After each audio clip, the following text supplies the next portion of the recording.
ਸਤਿ ਸ਼੍ਰੀ ਅਕਾਲ। ਤੁਸੀਂ ਜੁੜੇ ਹੋਏ ਹੋ ਪੰਜਾਬੀ ਰੇਡੀਓ USA ਦੇ ਨਾਲ ਤੇ ਮੈਂ ਹਾਂ ਪ੍ਰਵੀਨ ਸ਼ਰਮਾ ਲੈ ਕੇ ਹਾਜ਼ਰ ਹਾਂ ਪ੍ਰੋਗਰਾਮ ਖਬਰ ਤੇ ਨਜ਼ਰ। ਖਬਰ ਤੇ ਨਜ਼ਰ ਪ੍ਰੋਗਰਾਮ ਦੇ ਵਿੱਚ ਕੀ ਅਹਿਮ ਤੇ ਕਈ ਖਾਸ ਖਬਰਾਂ ਨੂੰ ਲੈ ਕੇ ਚਰਚਾ ਕਰਨ ਦੇ ਲਈ ਜੁੜ ਚੁੱਕੇ ਨੇ ਪੰਜਾਬ ਤੋਂ ਸੀਨੀਅਰ ਪੱਤਰਕਾਰ, ਉੱਘੇ ਲੇਖਕ ਤੇ ਸਰਗਰਮ ਸਮਾਜਿਕ ਕਾਰਕੁਨ ਦੀਪਕ ਸ਼ਰਮਾ ਚਨਾਰਥਲ ਜੀ। ਸ਼ਰਮਾ ਜੀ, ਸਤਿ ਸ਼੍ਰੀ ਅਕਾਲ, ਸਵਾਗਤ ਹੈ ਜੀ। ਸਤਿ ਸ਼੍ਰੀ ਅਕਾਲ ਪ੍ਰਵੀਨ ਜੀ, ਸਾਰੇ ਦਰਸ਼ਕਾਂ ਨੂੰ ਸਰੋਤਿਆਂ ਨੂੰ ਪਿਆਰ ਭਰੀ ਸਤਿ ਸ਼੍ਰੀ ਅਕਾਲ। ਸਤਿ ਸ਼੍ਰੀ ਅਕਾਲ ਜੀ। ਪ੍ਰੋਗਰਾਮ ਦੇ ਵਿੱਚ ਅੱਗੇ ਵਧਣ ਤੋਂ ਪਹਿਲਾਂ ਧੰਨਵਾਦ ਕਰਦੇ ਚਲੇ ਸਪਾਂਸਰਸ ਦਾ ਜਿਹੜੇ ਜ਼ਰੀਆ ਬਣਦੇ ਨੇ ਇਹਨਾਂ ਪ੍ਰੋਗਰਾਮਾਂ ਨੂੰ ਤੁਹਾਡੇ ਤੱਕ ਪਹੁੰਚਾਉਣ ਦੇ ਲਈ। ਖਾਲਸਾ ਇੰਸ਼ੋਰੈਂਸ ਏਜੰਸੀ ਵਾਲੇ, ਜਿਨ੍ਹਾਂ ਤੋਂ ਤੁਸੀਂ ਹਰ ਤਰੀਕੇ ਦੀ ਇੰਸ਼ੋਰੈਂਸ ਲੈ ਸਕਦੇ ਹੋ। ਇੰਸ਼ੋਰੈਂਸ ਬਾਰੇ ਪਤਾ ਕਰਨ ਦੇ ਲਈ ਇਹਨਾਂ ਦਾ ਨੰਬਰ ਹੈ 468-272-2500। ਇਹ 1992 ਤੋਂ ਲਗਾਤਾਰ ਇੰਸ਼ੋਰੈਂਸ ਬਿਜ਼ਨਸ ਦੇ ਵਿੱਚ ਸ਼ਾਨਦਾਰ ਸੇਵਾਵਾਂ ਦੇ ਰਹੇ ਨੇ ਤੇ ਅਮਰੀਕਾ ਭਰ ਦੇ ਵਿੱਚ ਇੰਸ਼ੋਰੈਂਸ ਕਰਦੇ ਨੇ। ਓਬਾਮਾ ਕੇਅਰ, ਮੈਡੀਕੇਅਰ ਜਾਂ ਫਿਰ ਕਵਰਡ ਕੈਲੀਫੋਰਨੀਆ ਬਾਬਤ ਪਾਲਿਸੀ ਕਰਵਾਉਣ ਦੇ ਲਈ, ਸਲਾਹ ਲੈਣ ਦੇ ਲਈ ਅੱਜ ਹੀ ਕਾਲ ਕਰੋ 468-272-2500 ਤੇ। ਟਰਕੀਅਨ ਇਮੀਗ੍ਰੇਸ਼ਨ ਲਾ ਫਰਮ ਵਾਲੇ ਜੇ ਟਰਕੀਅਨ ਟੋਨੀ ਟਰਕੀਅਨ ਦੇ ਨਾਲ ਤੁਸੀਂ US ਇਮੀਗ੍ਰੇਸ਼ਨ ਬਾਬਤ ਕੋਈ ਵੀ ਸਲਾਹ ਕਰਨੀ ਹੈ, ਕੋਈ ਵੀ ਸਵਾਲ ਪੁੱਛਣਾ ਤੇ ਇਹਨਾਂ ਦਾ ਨੰਬਰ ਹੈ 4159090503। Mandeep Singh San Jose, Onkar Singh Fresno, Gurnam Singh Antelope, Jarnail Singh Seattle, Mandeep Dhillon Yuba City ਤੇ ਲਾਲੀ ਸਿੰਘ ਗਰੇਵਾਲ ਫਰੀਮੌਂਟ ਤੋਂ।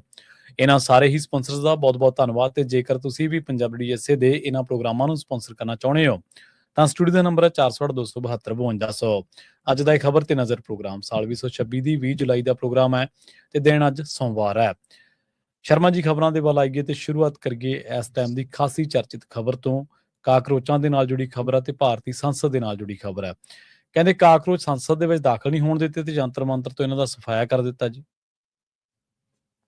ਪ੍ਰਵੀਨ ਜੀ, 20 ਜੁਲਾਈ ਨੂੰ ਕਾਕਰੋਚ ਜਨਤਾ ਪਾਰਟੀ ਦੇ ਬੈਨਰ ਹੇਠ ਜੰਤਰ ਮੰਤਰ ਤੋਂ ਸੰਸਦ ਤੱਕ ਮਾਰਚ ਦਾ ਐਲਾਨ ਸੀ ਜੀ। ਸੰਸਦ ਤੱਕ ਜਾਣ ਦੀਆਂ ਪਹਿਲਾਂ ਵੀ ਬਹੁਤ ਸਫਲ ਅੰਦੋਲਨ, ਜੇ ਮੈਂ ਪਿੱਛੇ ਇਤਿਹਾਸ ਦੇਖਾਂ ਤਾਂ ਰਹੇ, ਚਾਹੇ ਉਹ ਗਊ ਹੱਤਿਆ ਤੇ ਬੈਨ ਦੀ ਮਾਮਲੇ 'ਚ ਪ੍ਰਦਰਸ਼ਨ ਹੋਵੇ, ਚਾਹੇ ਉਹ JP ਅੰਦੋਲਨ ਵਾਲਾ ਪ੍ਰਦਰਸ਼ਨ ਹੋਵੇ, ਚਾਹੇ ਇੱਕ ਸਮੇਂ ਟਕੈਤ ਦੇ ਬਾਪੂ ਹੋਰਾਂ ਨੇ ਜਦੋਂ ਸੰਸਦ ਵੱਲੋਂ ਮਾਰਚ ਦਾ ਫੈਸਲਾ ਕੀਤਾ ਉਹ ਕਿਸਾਨ ਅੰਦੋਲਨ ਹੋਵੇ, ਚਾਹੇ 2021 ਵਾਲਾ ਤਿੰਨ ਖੇਤੀਆਂ ਦੀ ਵਾਪਸੀ ਲਈ ਕਿਸਾਨ ਅੰਦੋਲਨ ਹੋਵੇ, ਜਦੋਂ ਸੰਸਦ ਦੀਆਂ ਜੜ੍ਹਾਂ ਦੇ ਵਿੱਚ ਬੈਠ ਕੇ ਬਰਾਬਰ ਆਪਣੀ ਸੰਸਦ ਚਲਾਈ। ਸੋ ਇਸ ਲਈ ਉਹ ਪ੍ਰਦਰਸ਼ਨ ਲਗਾਤਾਰ ਚਰਚਾਵਾਂ 'ਚ ਰਹੇ ਨੇ ਪ੍ਰਦਰਸ਼ਨ, ਚਾਹੇ ਪਹਿਲਵਾਨਾਂ ਦੇ ਮਾਮਲੇ ਦੇ ਵਿੱਚ ਜਦੋਂ ਬ੍ਰਿਜ ਭੂਸ਼ਣ ਵਾਲਾ ਮਾਮਲਾ ਹੈ ਤਦ ਸੰਸਦ ਨਹੀਂ ਮਾਰਚ ਦਾ ਮਾਮਲਾ, ਸੋ ਇਹ ਚਰਚਿਤ ਰਹੇ ਨੇ। ਉਸੇ ਤਰ੍ਹਾਂ ਇਸ ਸੰਸਦ ਵੱਲ ਮਾਰਚ ਦੀ ਵੀ ਚਰਚਾ ਹੁਣ ਇਤਿਹਾਸ ਦੇ ਪੰਨਿਆਂ 'ਚ ਤਾਂ ਦਰਜ ਹੋ ਗਈ ਹੈ। ਸਹੀ ਗਿਣਤੀ 'ਚ ਦੇਸ਼ ਭਰ ਤੋਂ ਨੌਜਵਾਨ ਆਏ। ਜਿਸ ਦਿਨ ਦਾ ਇਹ ਜੰਤਰ ਮੰਤਰ ਤੇ ਕਾਰਜ ਕਰਨਾ ਸ਼ੁਰੂ ਕੀਤਾ ਹੈ ਉਸ ਦਿਨ ਦੇ ਵਿੱਚੋਂ ਸਭ ਤੋਂ ਵੱਡਾ ਇਕੱਠ ਸੀ ਕੱਲ ਜੀ। ਵੱਖ-ਵੱਖ ਧਿਰਾਂ, ਵੱਖ-ਵੱਖ ਸੰਗਠਨ, ਵੱਖ-ਵੱਖ ਸੰਸਥਾਵਾਂ, ਵੱਖ-ਵੱਖ ਲੋਕ, ਵੱਖ-ਵੱਖ ਫਿਰਕੇ, ਸੂਬੇ ਸਾਰੇ ਹਾਜ਼ਰ ਹੋਏ ਤੇ ਉਹਦੇ ਵਿੱਚੋਂ ਤੈਅ ਸੀਗਾ ਕਿ ਸਾਡਾ ਮੁੱਖ ਮਕਸਦ ਨੀਟ ਪੇਪਰ ਵਾਲਾ ਮਾਮਲਾ ਕਿ ਉਸ ਮਾਮਲੇ ਦੇ ਉੱਤੇ ਸਰਕਾਰ ਉਂਗਲ ਧਰੇ, ਆਪਣੇ ਆਪ ਨੂੰ ਕਟਹਿਰੇ 'ਚ ਖੜਾ ਕਰੇ, ਸਿੱਖਿਆ ਮੰਤਰੀ ਦਾ ਅਸਤੀਫਾ ਲਵੇ, ਇਹਨੂੰ ਲੈ ਕੇ ਐਲਾਨ ਕੀਤਾ ਸੀ, ਜਿਹਦੇ ਲਈ ਬਕਾਇਦਾ ਤੌਰ ਤੇ ਸੋਨਮ ਵਾਂਗਚੁਕ ਨੇ ਮਰਨ ਵਰਤ ਰੱਖਿਆ ਸੀ। ਹੋਰ ਕਈ ਵਿਦਿਆਰਥੀ ਨਾਲ ਸੀਗੇ ਤੇ ਉਹਦੇ ਵਿੱਚੋਂ ਸੋਨਮ ਵਾਂਗਚੁਕ ਹੋਰਾਂ ਨੂੰ 18 ਜੁਲਾਈ ਨੂੰ ਚੱਕ ਕੇ ਲੈ ਗਈ ਪੁਲਿਸ, ਦਿੱਲੀ ਪੁਲਿਸ ਚੱਕ ਕੇ ਸਰਕਾਰੀ ਹਸਪਤਾਲ ਸਫਦਰਜੰਗ ਹਸਪਤਾਲ 'ਚ ਦਾਖਲ ਕਰਾਤਾ ਜੀ। ਪਰਿਵਾਰ ਨੇ, ਉਹਨਾਂ ਦੇ ਸਾਥੀਆਂ ਨੇ ਕਿਹਾ ਕਿ ਧੱਕਾ ਹੈ, ਗਲਤ ਹੈ। ਉਹਨਾਂ ਨੇ ਖੁਦ ਕਿਹਾ ਕਿ ਮੈਂ 20 ਜੁਲਾਈ ਵਾਲੇ ਪ੍ਰਦਰਸ਼ਨ ਸ਼ਾਮਲ ਹੋਣਾ ਚਾਹੁੰਦਾ, ਮੈਨੂੰ ਰਿਲੀਜ਼ ਕੀਤਾ ਜਾਵੇ, ਨਹੀਂ ਕੀਤਾ। ਜਿੱਦਾਂ ਹੀ 18 ਜੁਲਾਈ ਨੂੰ ਉਹਨਾਂ ਨੂੰ ਚੱਕਿਆ, ਉਹਨਾਂ ਦੀ ਥਾਂ ਦੇ ਉੱਤੇ ਅਭਿਜੀਤ ਦੀਪਕੇ, ਜਿਹੜਾ ਜਨਮਦਾਤਾ ਇਸ ਕਾਕਰੋਚ ਜਨਤਾ ਪਾਰਟੀ ਦਾ, ਉਹਨੇ ਵੀ ਮਰਨ ਵਰਤ ਰੱਖ ਲਿਆ ਤੇ 20 ਤਰੀਕ ਚੜ੍ਹਦਿਆਂ ਨੂੰ ਕਹਿੰਦਾ ਜੀ ਮੈਂ ਤਾਂ ਤੋੜ ਲਿਆ। ਅੱਛਾ, ਉਹ ਕਹਿੰਦਾ ਜੀ ਸਾਨੂੰ ਸੱਦਾ ਆ ਗਿਆ ਜੀ ਸਰਕਾਰ ਵੱਲੋਂ, ਇਸ ਲਈ ਮੈਂ ਤੋੜ ਲਿਆ। ਇਹ ਪਹਿਲਾਂ ਨਹੀਂ ਹੈ, ਅਭਿਜੀਤ ਦੀਪਕੇ ਲਈ ਇਹ ਪਹਿਲੀ ਘਟਨਾ ਨਹੀਂ ਹੈ। ਸਹੀ ਹੈ ਜੀ। ਅਮਰੀਕਾ ਤੋਂ ਆਇਆ, ਏਅਰਪੋਰਟ ਤੋਂ ਉਤਰਿਆ, ਮੈਂ ਜੰਤਰ ਮੰਤਰ ਚੱਲਿਆ ਜੀ, ਮੈਨੂੰ ਗਰਮੀ ਲੱਗਦੀ ਹੈ ਜੀ, ਪਰੇ ਹੋ ਜਾਓ ਜੀ, ਮੈਨੂੰ ਚੱਕਰ ਆਉਂਦੇ ਨੇ ਜੀ, ਮੈਨੂੰ ਮੰਮੀ ਚੇਤੇ ਆ ਗਈ ਜੀ। ਮਤਲਬ ਇਹ ਪਹਿਲਾਂ ਵੀ ਅਜਿਹੀਆਂ ਬਹਿ ਕੇ ਤੇ ਚੱਲ ਗਏ ਜੀ, ਹਨਾ। ਮਤਲਬ ਉਸ ਤਰੀਕੇ ਕਾਰ ਨਾਲ ਵੀ ਪਹਿਲੋਂ ਵੀ ਰਿਹਾ। ਪਰ ਕੱਲ ਜਿੰਨੀ ਵੱਡੀ ਗਿਣਤੀ 'ਚ ਜਨਤਾ ਆਈ ਜੀ, ਉਸਦੇ ਪੈਰਲਰ JP ਨੱਡਾ ਨਾਲ ਇਹਨਾਂ ਨੂੰ ਮੁਲਾਕਾਤ ਦਾ ਮੌਕਾ ਮਿਲਿਆ। ਠੀਕ ਹੈ। ਇਹਨਾਂ ਦੇ ਨੁਮਾਇੰਦੇ JP ਨੱਡਾ ਨਾਲ ਸਵੇਰੇ 9 ਵਜੇ ਪ੍ਰਦਰਸ਼ਨ ਨੇ ਸੰਸਦ ਕੰਨੀ ਜੰਤਰ ਮੰਤਰ ਤੋਂ ਕੂਚ ਕਰਨਾ ਸੀ। 6:30 ਵਜੇ ਇਹਨਾਂ ਨੂੰ ਸੁਨੇਹਾ ਆ ਗਿਆ ਕਿ JP ਨੱਡਾ ਜੀ ਨਾਲ ਤੁਹਾਡੀ ਮੁਲਾਕਾਤ ਹੈ 11 ਸਾਢੇ 11 ਵਜੇ ਜੀ। ਚਲੋ, ਇਹਨਾਂ ਨੇ ਤੈਅ ਕੀਤਾ ਕਿ ਇੱਥੋਂ ਪ੍ਰਦਰਸ਼ਨ ਕਰਨ ਨਿਕਲਾਂਗੇ। ਇਹ ਵੱਡੀ ਗੱਲ ਹੈ ਕਿ ਵੱਡੀ ਗਿਣਤੀ 'ਚ ਸੀਗੇ ਨੌਜਵਾਨ, ਵਿਦਿਆਰਥੀ ਤੇ ਹੋਰ ਉਹਨਾਂ ਦੇ ਸਮਰਥਕ। ਨਹੀਂ ਤਾਂ ਜੰਤਰ ਮੰਤਰ ਤੇ ਅਸੀਂ ਖੇਡ ਦੇਖਦੇ ਹਾਂ, ਵੱਡੀਆਂ ਕਹਿੰਦੀਆਂ ਕਹਾਉਂਦੀਆਂ ਸੰਸਥਾਵਾਂ ਜਾਂਦੀਆਂ ਨੇ ਤੇ 300 ਮੀਟਰ ਉੱਧਰ ਨੂੰ ਤੁਰਦੀਆਂ ਨੇ, 100 ਮੀਟਰ ਉੱਧਰ ਨੂੰ ਤੁਰਦੀਆਂ, ਦੋ ਪਾਸੇ ਬੈਰੀਕੇਡ ਲੱਗੇ ਹੁੰਦੇ ਨੇ, ਫੋਟੋਆਂ ਖਿਚਾ ਕੇ ਮੁੜ ਆਉਂਦੀਆਂ ਨੇ। ਸਹੀ ਹੈ। ਇਹਨਾਂ ਨੇ ਤੈਅ ਕੀਤਾ ਜਾਣਾ, ਤੁਰ ਪਏ, ਬੈਰੀਕੇਡ ਟੁੱਟਣੇ ਸ਼ੁਰੂ ਹੋ ਗਏ, ਹਟਾਉਣੇ ਸ਼ੁਰੂ ਹੋ ਗਏ। ਪੁਲਿਸ ਵੱਲੋਂ ਹਲਕੀ ਲਾਠੀ ਚਾਰਜ ਹੋਣੀ ਸ਼ੁਰੂ ਹੋ ਗਈ। ਇਹ ਕਈ ਮੈਟਰੋ ਸਟੇਸ਼ਨਾਂ 'ਚ ਦਾਖਲ ਹੋਏ, ਗਲੀਆਂ ਸੜਕਾਂ ਤੇ ਨਿਕਲੇ। ਜਦੋਂ ਸੰਸਦ ਦੇ ਦਾਇਰੇ 'ਚ ਆਉਂਦੇ, ਥਾਣੇ ਦੀ ਹੱਦ ਤੱਕ ਗਏ, ਫਿਰ ਦਿੱਲੀ ਪੁਲਿਸ ਦੇ ਹੱਥ ਪੈਰ ਫੁੱਲੇ ਕਿ ਤਾਂ ਕੁਝ ਸਾਡੇ ਹੱਥੋਂ ਨਾ ਨਿਕਲ ਜਾਵੇ ਕਹਾਣੀ। ਕਈ ਦੇਰ ਦੀ ਬੈਰੀਕੇਡਿੰਗ, ਨਾਰਮਲ ਬੈਰੀਕੇਡਿੰਗ ਸੀ, ਕੋਈ ਇਹ ਨਹੀਂਗਾ ਵੀ ਕਿਸਾਨ ਆਉਂਦੇ ਨੂੰ ਟਿੱਪਰ ਖੜੇ ਕਰਤੇ, ਕੋਈ ਟਰੱਕ ਲਾਤੇ, ਹੈ ਨਾ, ਉਹ ਨਹੀਂ ਸੀ। ਨਾਰਮਲ ਬੈਰੀਕੇਡਿੰਗ ਸੀ, ਪਰ ਇਹ ਕਰਦੇ ਗਏ। ਪਰ ਇਸ ਤੋਂ ਬਾਅਦ ਫਿਰ ਉਹਨਾਂ ਨੇ ਮਤਲਬ ਅਥਰੂ ਗੈਸ ਦੇ ਗੋਲੇ ਜਾਂ ਕੁਝ ਪਾਣੀ ਦੀਆਂ ਵਿਛਾੜਾਂ ਜਾਂ ਲਾਠੀ ਚਾਰਜ, ਫਿਰ ਉਹਨਾਂ ਨੇ ਥੋੜਾ ਜਿਹਾ ਤਕੜਾ ਕੀਤਾ, ਜਿਹਦੇ ਨਾਲ ਉੱਥੇ ਭਜਦੜ ਮੱਚੀ, ਖਲਾਰਾ ਪੈ ਗਿਆ। ਤੇ ਉਹ ਕਹਿੰਦੇ ਸਾਡੇ 40-50 ਨੌਜਵਾਨ ਜ਼ਖਮੀ ਹੋ ਗਏ, ਪੁਲਿਸ ਵਾਲੇ ਕਹਿੰਦੇ 50 ਸਾਡੇ ਜ਼ਖਮੀ ਹੋ ਗਏ, ਕੁਝ ਨੇ ਪੱਥਰਬਾਜ਼ੀ ਕੀਤੀ। ਪ੍ਰਦਰਸ਼ਨਕਾਰੀਆਂ ਦੀ ਇੱਕ ਦੋ ਟੁਕੜੀ ਸੰਸਦ ਦੇ ਬਹੁਤ ਨੇੜੇ ਤੱਕ ਜਾਣ 'ਚ ਵੀ ਕਾਮਯਾਬ ਹੋਈ। ਠੀਕ ਹੈ। ਤੇ ਉਸ ਤੋਂ ਬਾਅਦ ਫਿਰ ਸੰਸਦ ਦੇ ਗੇਟ, ਕਿਉਂਕਿ ਕੱਲ ਸੈਸ਼ਨ ਚੱਲ ਰਿਹਾ ਸੀ, ਪਹਿਲਾ ਦਿਨ ਸੀਗਾ ਜੀ, ਅੰਦਰ ਨਰਿੰਦਰ ਮੋਦੀ, ਰਾਹੁਲ ਗਾਂਧੀ ਸਣੇ ਸਮੁੱਚੀ ਸਰਕਾਰ, ਵਿਰੋਧੀ ਧਿਰ ਤੇ ਸਾਰੇ ਸੰਸਦ ਹਾਜ਼ਰ ਸੀ, ਇਸ ਲਈ ਸੰਸਦ ਦੇ ਗੇਟ ਭੇੜ ਦਿੱਤੇ ਗਏ। ਉਥੋਂ ਦੀ ਸੁਰੱਖਿਆ ਨੇ ਮੋਰਚਾ ਸੰਭਾਲ ਲਿਆ, ਚੌਕਸ ਹੋ ਗਏ। ਤੇ ਅੰਦਰ ਤਾਂ ਹੰਗਾਮਾ ਹੋਇਆ ਹੀ ਹੋਇਆ। ਇਸ ਨੀਟ ਪੇਪਰ ਦੇ ਮਾਮਲੇ ਤੇ ਲੈ ਕੇ, ਰਾਮ ਸ਼ਰਾਵੇ ਦੇ ਮਾਮਲੇ ਤੇ ਲੈ ਕੇ ਕੇਂਦਰ ਨੂੰ ਅੰਦਰ ਵੀ ਘੇਰਿਆ ਗਿਆ, ਪਰ ਸੰਸਦ ਦੇ ਅੰਦਰ ਵੀ ਘਿਰੇ ਸੀ ਤੇ ਸੰਸਦ ਦੇ ਬਾਹਰ ਵੀ ਘਿਰੇ ਸੀ। ਤੇ ਉਸ ਪ੍ਰਦਰਸ਼ਨ ਨੇ ਇੱਕ ਵਾਰ ਇਹਨਾਂ ਨੂੰ ਫਿਕਰ 'ਚ ਪਾਇਆ ਤੇ ਪੈਰਲਰ ਜੇਪੀ ਨੱਡਾ ਨਾਲ ਇੱਕ ਨਹੀਂ ਦੋ ਬੈਠਕਾਂ ਹੋਈਆਂ ਜੀ। ਉਹਦੇ ਵਿੱਚ ਉਧਰ ਕੁਛ ਨਹੀਂ ਨਿਕਲਿਆ ਤੇ ਇਧਰੋਂ ਅਭਿਜੀਤ ਦੀਪਕੇ ਰੌਲਾ ਪਾਉਣ ਲੱਗ ਪਿਆ ਵੀ ਸਾਡੀ ਸਰਕਾਰ ਨਾਲ ਗੱਲ ਤੁਰ ਪਈ, ਅਸੀਂ ਉਨੀ ਦੇਰ ਮਾਰਚ ਰੋਕਦੇ ਹਾਂ। ਹੁਣ ਇਹ ਤੇ ਰੁਕਿਆ ਨਹੀਂ ਰੁਕਣਾ ਸੀ।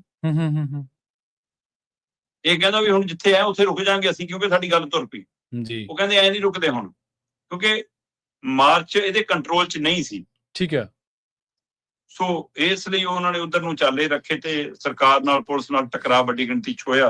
ਹੁਣ ਇਹਦੇ ਵਿੱਚੋਂ ਇੱਕ ਗੱਲ ਨੋਟ ਕਰਨ ਵਾਲੀ ਇਹ ਵੀ ਸੀਗੀ ਕਿ ਬਈ ਪੰਜਾਬ ਦੇ ਦੇਸ਼ ਭਰ ਦੀਆਂ ਖੱਬੀਆਂ ਧਿਰਾਂ ਉਸ ਹਰ ਅੰਦੋਲਨ 'ਚ ਪਹੁੰਚ ਜਾਂਦੀਆਂ ਨੇ ਜਿੱਥੇ ਨੂੰ ਲੱਗਦਾ ਕਿ ਸਾਨੂੰ ਸਪੇਸ ਮਿਲ ਜਾਊ, ਆਪਣਾ ਬੈਨਰ ਲੈ ਕੇ, ਝੰਡੀ ਲੈ ਕੇ, ਆਪਣੀ ਡੱਫਲੀ ਲੈ ਕੇ ਪਹੁੰਚ ਜਾਂਦੀਆਂ।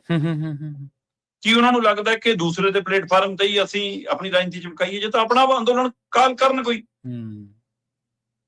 ਇੱਕ ਇਹ ਵੀ ਪਹਿਲੂ ਉੱਥੇ ਚਰਚਾ 'ਚ ਰਿਹਾ ਕਿ ਖੱਬੀਆਂ ਧਿਰਾਂ ਦੂਏ ਦੀ ਸਪੇਸ ਭਾਲਦੀਆਂ ਨੇ ਤੇ ਉਹਦੇ ਨਾਲ ਉਹਨਾਂ ਦਾ ਅੰਦੋਲਨ ਖਰਾਬ ਕਰਦੀਆਂ ਕਿ ਉਹਨਾਂ ਦੇ ਹੱਕ 'ਚ ਭੁਗਤਦੀਆਂ। ਇਹ ਵੀ ਚਰਚਾਵਾਂ ਰਹੀਆਂ। ਠੀਕ ਹੈ। ਦੂਜੀ ਸਭ ਤੋਂ ਵੱਧ ਜਿਹੜਾ ਦ੍ਰਿਸ਼ ਦੇਖਣ ਵਾਲਾ ਸੀਗਾ ਉੱਥੇ, ਉਹ ਸੀਗਾ ਦੋਹਰੇ ਚਿਹਰੇ ਵਾਲਾ। ਹਰਜੋਤ ਬੈਂਸ, ਮਨੀਸ਼ ਸਿਸੋਦੀਆ, ਸੰਜੇ ਸਿੰਘ, ਲਓ ਜੀ ਅਸੀਂ ਅੰਦੋਲਨ 'ਚ ਸ਼ਾਮਲ ਹੈ ਜੀ, ਇਹ ਸਰਕਾਰ ਬਹੁਤ ਵਧੀਕੀ ਕਰ ਰਹੀ ਹੈ, ਸਾਡੇ ਮੁੱਖ ਮੰਤਰੀ ਸਾਹਿਬ, ਦਿੱਲੀ ਦੇ ਸਾਬਕਾ ਮੁੱਖ ਮੰਤਰੀ ਸਾਹਿਬ ਗੱਡੀ 'ਚੋਂ ਲਾਈਵ ਹੋ ਕੇ ਦੇਸ਼ ਕੇ ਭਵਿੱਖ की कैसी पिटाई कर रहे हैं, कैसा जुर्म ढा रहे हैं। ਕਿ ਇਹ ਵਿਦਿਆਰਥੀਆਂ 'ਚ ਹੋਰ ਜਾਣ ਹੈ, ਪੰਜਾਬ ਵਾਲਿਆਂ 'ਚ ਹੋਰ ਜਾਣ। ਸਹੀ। ਉਹ ਰਬੜ ਦੇ ਪੰਜਾਬ ਵਾਲੀ ਜਵਾਨੀ ਨਹੀਂ ਗਈ, ਪੰਜਾਬ ਦੀ ਪੁਲਿਸ ਤਸ਼ੱਦਦ ਹੁੰਦੀ, ਉਹ ਤਸ਼ੱਦਦ ਨਹੀਂ ਗਾ। ਸਹੀ ਬਿਲਕੁਲ। ਉੱਥੇ ਤੁਹਾਡਾ ਵਤੀਰਾ ਹੋਰ ਹੈ ਤੇ ਦਿੱਲੀ ਜਾ ਕੇ ਵਤੀਰਾ ਹੋਰ ਹੈ। ਬਿਲਕੁਲ ਸਹੀ। ਮਤਲਬ ਇਹ ਡਰਾਮੇਬਾਜ਼ੀ, ਇਹ ਚਿਹਰੇ ਵੀ ਬੇਨਕਾਬ ਹੋਏ ਇਸ ਪ੍ਰਦਰਸ਼ਨ ਦੇ ਵਿੱਚ। ਤੇ ਇਸ ਚੱਲਦੀ ਸਾਰੀ ਪ੍ਰਕਿਰਿਆ ਦੇ ਦਰਮਿਆਨ ਦੇਸ਼ ਦੇ ਗ੍ਰਹਿ ਮੰਤਰੀ ਅਮਿਤ ਸ਼ਾਹ ਨੇ ਲੰਬੀ ਚੌੜੀ ਬੈਠਕ ਧਰਮੇਂਦਰ ਪ੍ਰਧਾਨ ਸਿੱਖਿਆ ਮੰਤਰੀ ਨਾਲ ਕੀਤੀ। ਉਸ ਦੀ ਅਜੇ ਤੱਕ ਕੋਈ ਅਧਿਕਾਰਤ ਜਾਣਕਾਰੀ ਜਾਂ ਕੋਈ ਮਤਲਬ ਕਿਸੇ ਹੋਰ ਹਵਾਲੇ ਜਾਣਕਾਰੀ ਬਾਹਰ ਨਹੀਂ ਆਈ ਕਿ ਉਸ ਬੈਠਕ 'ਚ ਕੀ ਹੋਇਆ। ਠੀਕ ਹੈ। ਕੀ ਧਰਮੇਂਦਰ ਪ੍ਰਧਾਨ ਨੂੰ ਸਮਝਾਇਆ ਗਿਆ ਕਿ ਹੁਣ ਆਹ ਬੋਲਣਾ? ਕੀ ਮਨਾਇਆ ਗਿਆ ਕਿ ਤੁਸੀਂ ਅਸਤੀਫਾ ਦੇ ਕੇ ਪਰੇ ਹੋ ਜਾਓ? ਕੀ ਦੱਸਿਆ ਗਿਆ ਕਿ ਤੁਹਾਨੂੰ ਅਸੀਂ ਹਟਾਵਾਂਗੇ? ਜਾਂ ਉਹਨਾਂ ਨੂੰ ਤਰੀਕਾ ਕਰ ਦੱਸਤਾ ਕਿ ਚਿੰਤਾ ਨਾ ਕਰ, ਅਸੀਂ ਤੇਰੇ ਨਾਲ ਆ, ਕੁਛ ਨਹੀਂ ਵਿਗੜ ਦਿੰਦੇ? ਇਹ ਤਾਂ ਹੁਣ ਉਹ ਜਾਣਨ ਕਿ ਕਿਹੜਾ ਫਾਰਮੂਲਾ ਅਪਣਾਇਆ।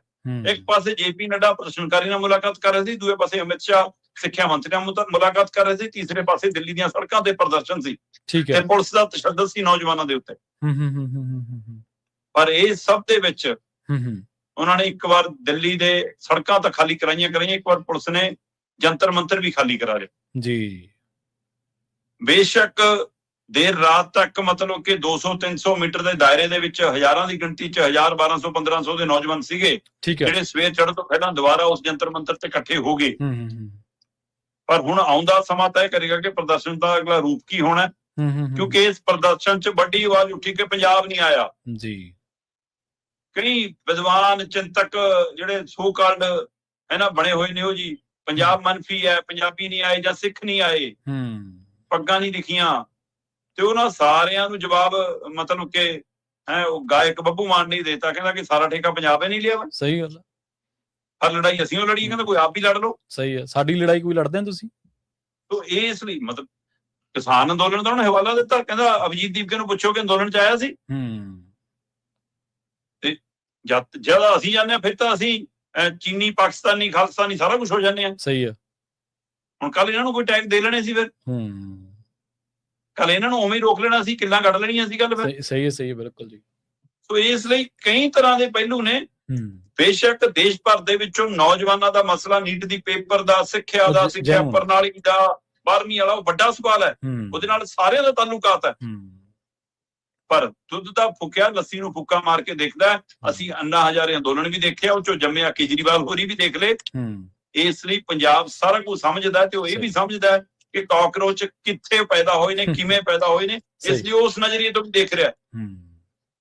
ਇਹ ਸਾਰਾ ਕੁਝ ਵਰਤਾਰਾ ਸਮਝਣ ਦੀ ਲੋੜ ਹੈ ਕਿ ਕਿਹਦੀ ਥਾਂ ਲੈਣੀ ਹੈ ਉਹਨਾਂ ਨੇ ਤੇ ਕਿਹਦੇ ਹੱਕ 'ਚ ਭੁਗਤ ਜਾਣਾ, ਇਸ ਨੂੰ ਨਜ਼ਰੀਏ ਤੋਂ ਵੀ ਪਛਾਣਨ ਦੀ ਲੋੜ ਹੈ। ਸੋ ਜਿਹੜੇ ਆਪਣੇ ਆਪ ਨੂੰ ਲੀਡਰ ਬਣਾਉਣ ਲਈ ਇੱਥੇ ਜਾ ਕੇ ਝੋਲੇ ਚੱਕ ਕੇ ਬੈਠੇ ਨੇ, ਸਹੀ ਹੈ, ਉਹਨਾਂ ਦੇ ਉੱਤੇ ਵੀ ਨਜ਼ਰ ਰੱਖਣ ਦੀ ਲੋੜ ਹੈ ਕਿ ਕੀ ਉਹ ਸਿਰਫ ਸਟੇਜਾਂ ਹੀ ਭਾਲਦੇ ਨੇ ਕਿ ਨੌਜਵਾਨਾਂ ਦੀ ਲੜਾਈ ਵੀ ਲੜਨਾ ਚਾਹੁੰਦੇ ਨੇ। ਦੇਖੋ, ਪੰਜਾਬੀਆਂ ਨੂੰ ਤਾਂ ਨਾ ਹਰੇਕ ਉਹੋ ਜਿਹਾ ਸਮਝਦਾ ਵੀ ਇਹ ਤਾਂ ਖੁੰਡ ਤੇ ਬੈਠੇ ਵਿਹਲੜ ਆ, ਵੀ ਇਹਨਾਂ ਨੂੰ ਤਾਂ ਜਿਹੜਾ ਮਰਜ਼ੀ ਆਵਾਜ਼ ਮਾਰ ਕੇ ਲੈ ਜੇ। ਇਸ ਤਰ੍ਹਾਂ ਦੀ ਗੱਲ ਨਹੀਂ ਹੈ।